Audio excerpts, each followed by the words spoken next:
तर सेंगोलवरून काँग्रेस प्रदेशाध्यक्ष हर्षवर्धन सपकाळ यांनी सरकारवर निशाणा साधला, तर काँग्रेसने लागू केलेल्या आणीबाणीवरून मुख्यमंत्र्यांनी पलटवार केला।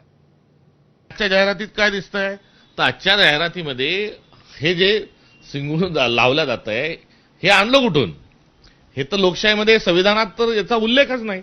त्यामुळे अशा स्वरूपाचं चिन्ह हे लागू करणं आणि अशा स्वरूपामध्ये जो एक हट्ट जो आहे हा पुढे करणं, याचाच अर्थ आपल्या देशामध्ये आता हुकुमशाही आलेली आहे, हा त्यातला स्पष्ट अर्थ होतो। विरोधकांना माझा सवाल हाच आहे की पहिल्यांदा हे सांगा, तुम्हाला इमर्जन्सी मान्य होती का? भारताच्या संविधानाची केलेली हत्या ही तुम्हाला मान्य होती का? त्याच्यावर बोलत नाहीत, कारण त्यांना माहिती आहे की त्यांच्या नेत्यांनी ही हत्या केली होती। भारतरत्न डॉक्टर बाबासाहेब आंबेडकरांचं संविधान त्या ठिकाणी अक्षरशः बदलण्याचं काम हे त्यांच्या नेत्यांनी केलं होतं। त्यामुळे त्याच्यावर ते बोलू शकत नाही, म्हणून असल्या गोष्टी बोलतात।